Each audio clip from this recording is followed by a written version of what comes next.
Fique por dentro das principais discussões que impactam seus investimentos e das análises de nossos especialistas sobre as movimentações do mercado financeiro. Falando nisso, nosso encontro é toda manhã, logo após a abertura do mercado. Entre nos canais oficiais do Itaú Personalité e envie suas dúvidas sobre recomendação de investimentos.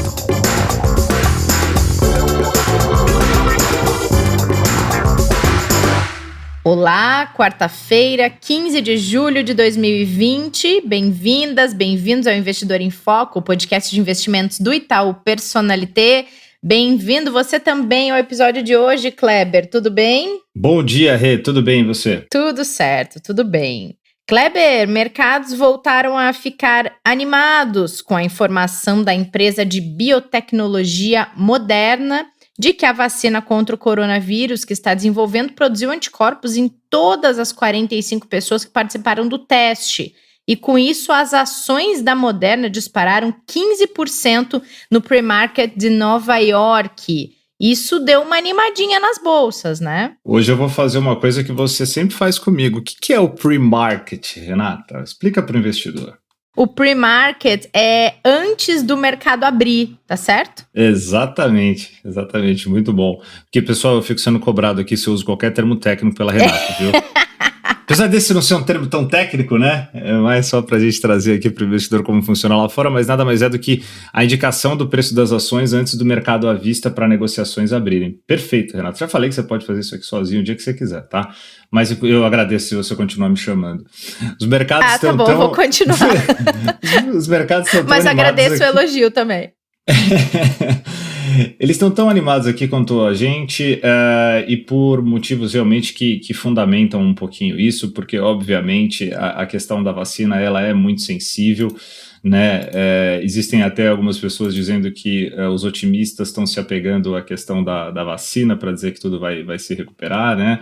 Os pessimistas estão dizendo que na verdade a gente não tem como prever isso, então tem que olhar para os dados como algo um pouco mais pessimista, né, e com a recuperação econômica. Então a gente tem que tomar o cuidado para ter um equilíbrio entre essas duas coisas e o mercado vem tentando fazer isso. Ontem a gente teve um dia muito positivo, exatamente por causa de outros fatores ligados também à Covid-19, principalmente nos Estados Unidos, né, dizendo que os estados como o da Flórida apresentaram números um pouco melhores do que da última semana, e que reduz o risco de que você tenha que fechar a economia de novo. Dados importantes da OPEP+, em relação ao petróleo, também mexeram com o mercado, e a gente viu ali um dia muito positivo na terça-feira. Hoje a gente amanheceu com essa informação que você acabou de trazer para a gente, e é lógico, né, que isso é realmente muito relevante, muito importante, e a gente olha o mercado futuro operando em alta nos Estados Unidos, na verdade até o mercado à vista, que já abriu também, operando em alta, e aqui no Brasil a gente tem o Ibovespa por enquanto subindo 0,79 a 101.233 pontos, né, e também com essa melhora de percepção, até por outras informações que a gente vai falar aqui, o dólar caindo 0,50 a R$ 5,34, quase 35 centavos. Aí, Kleber, quem ainda tem alguma dúvida do que a gente quer dizer com volatilidade, e até quem às vezes critica dizendo que a gente usa volatilidade como desculpa, vou convidar a ouvir os últimos episódios. O de ontem, de número 71,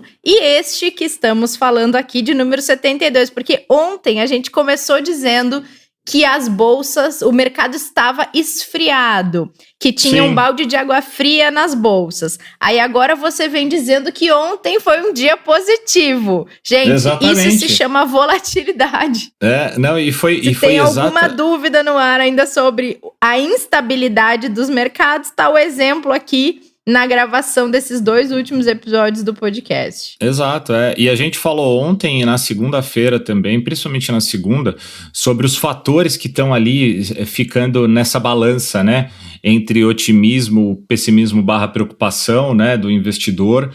E volta lá também para ouvir, porque a gente explica um pouquinho melhor. E é isso mesmo, a volatilidade nada mais isso. Agora, qual que é o ponto, os pontos importantes para o investidor olhar sempre para a volatilidade? Primeiro, quando tem muita volatilidade, tem mais risco. Significa que você tem um mercado mais arriscado, né? Porque você tem Sim. mais imprecisão, se a gente pode chamar assim, né? Você tem mais dúvida da onde que vai ser a direção daquele mercado.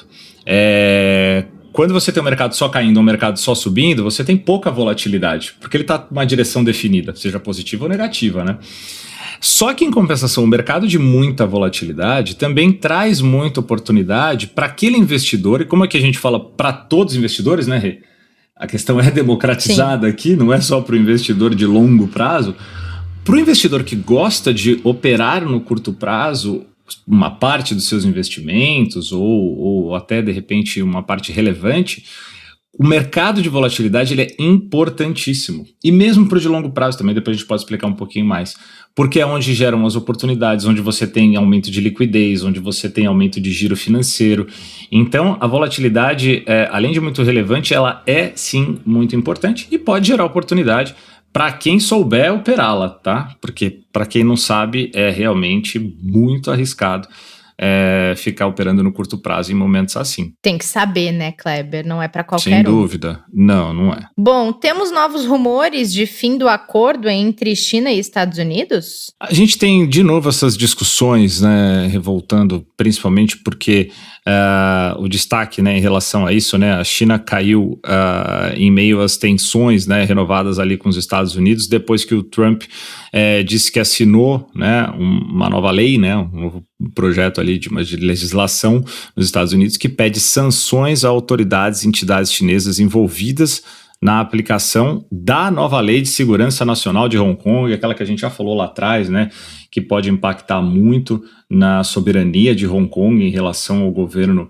né, chinês. E essa medida, obviamente, tem um impacto nas relações diplomáticas entre China e Estados Unidos, e aí volta-se as discussões em relação às questões comerciais. Os Estados Unidos recentemente voltou a falar que proibiria, né, aplicativos e redes sociais chinesas a serem utilizadas nos Estados Unidos. Algumas já tiveram um boom muito grande, né? Você tem boa parte da sociedade americana usando aplicativos e redes sociais que foram desenvolvidos na China. Então, é uma discussão paralela a todo o cenário que a gente já tem maior na macroeconomia, né? No cenário econômico, que é a questão da pandemia barra atividade econômica, atividade que a gente espera que se recupere. Então, traz tensões, assim, mas ela está num segundo plano, ali sendo olhada com muito cuidado ainda pelo investidor, e a gente espera que ela não se agrave, tá? Verdade, espera mesmo. Por aqui, o governo falando em reforma tributária e, ao mesmo tempo, estudando a volta de uma espécie de CPMF para financiamento de alguns projetos. Não era bem isso que estava se esperando sobre reforma tributária, né, Kleber? Não era. A gente é até um pouco difícil de comentar sobre, né? Mas o que a gente pode dizer para o investidor, que é o que importa aqui, né? A reforma tributária, ela é muito bem vista como qualquer outra reforma que vai ajudar no desenvolvimento econômico do país. Tá, acho que aqui a gente pode até nem entrar diretamente no fator político, mas sim no fator efetivo da medida, né, para o investidor. Então, uma reforma tributária vai trazer, provavelmente, uma nova estruturação de impostos para empresas e até para pessoas físicas que ajudem no desenvolvimento econômico do país. Por isso que ela é super importante, por isso que quando vem a notícia de que isso vai acontecer, e o que o Rodrigo Maia falou ontem é que ele já tinha falado que se o Senado não voltasse com a pauta, a Câmara voltaria a discutir o tema. E ele disse ontem, isso ajudou muito o mercado local aqui, até a derrubar, por exemplo, o dólar, que vinha no movimento de alta, caiu depois que o Maia falou, que a partir de hoje ele voltaria com essas discussões.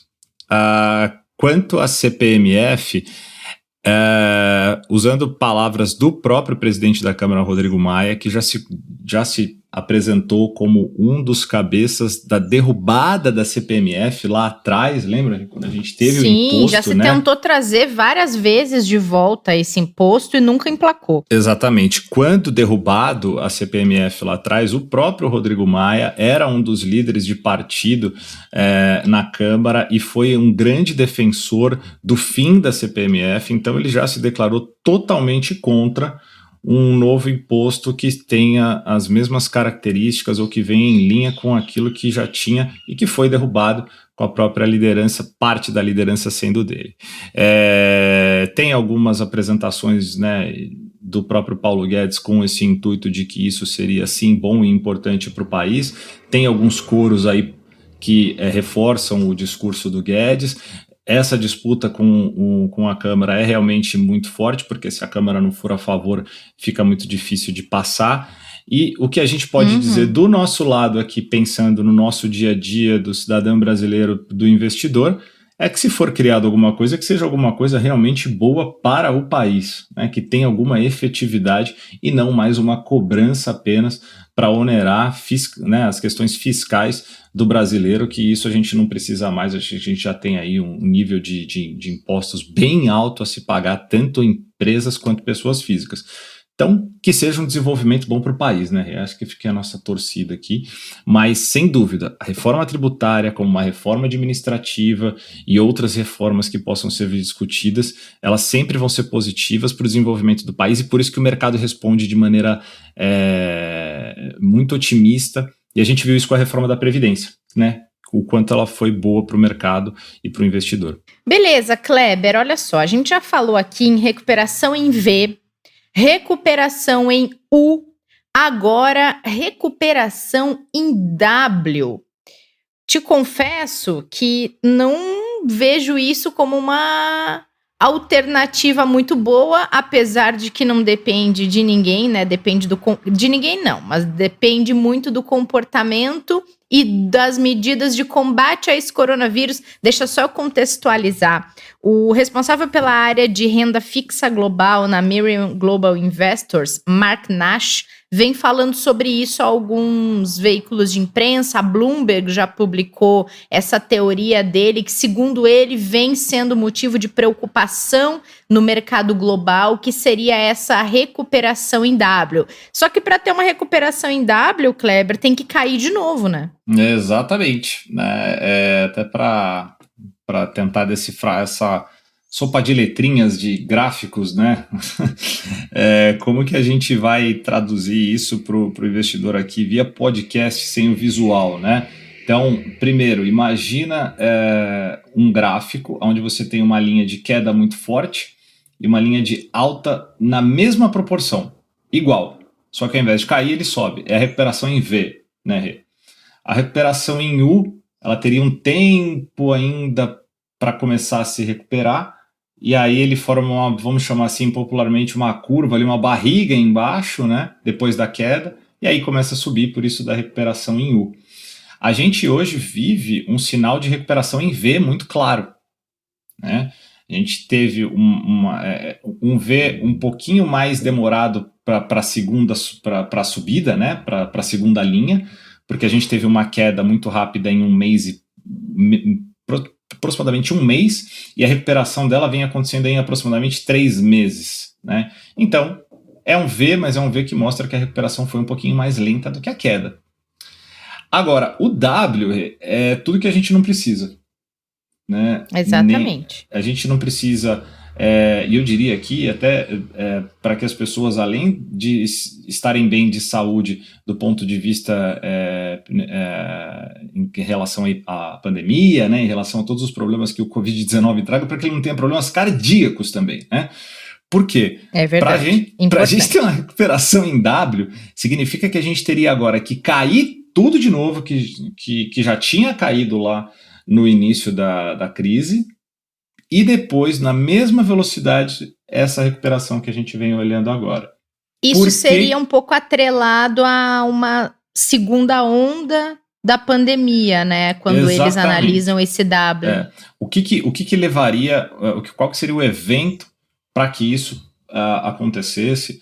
Seria o mercado como um todo fazer de novo a leitura, que todas as medidas que foram tomadas, que todo o trabalho que vem sendo feito, que todo o desenvolvimento, tanto da parte de saúde quanto econômica, quanto de estímulo dos governos, dos bancos centrais, das empresas de biotecnologia, ou seja, tudo aquilo que vem sendo trabalhado não é suficiente. A gente vai ter de novo uma grande depressão, pior até do que foi na primeira avaliação, então tudo cairia de novo. preço dos ativos, né, aumento de risco, tudo aquilo que a gente já viveu, e é muito causado porque uma segunda onda da pandemia seria pior do que foi a primeira, né? E por que ela seria pior? Porque você já teve a primeira. Então, mesmo que ela seja igual, ela já vai ser pior. Porque é uma nova onda em cima de um problema que já existe. A primeira ainda não existia, né? E aí, a recuperação também aconteceria na mesma velocidade que está acontecendo agora. Ou seja, é muito improvável que a gente tenha uma recuperação em W, né? Mas é óbvio que ninguém tem a capacidade de afirmar que isso não vai acontecer, mas a gente acha muito difícil.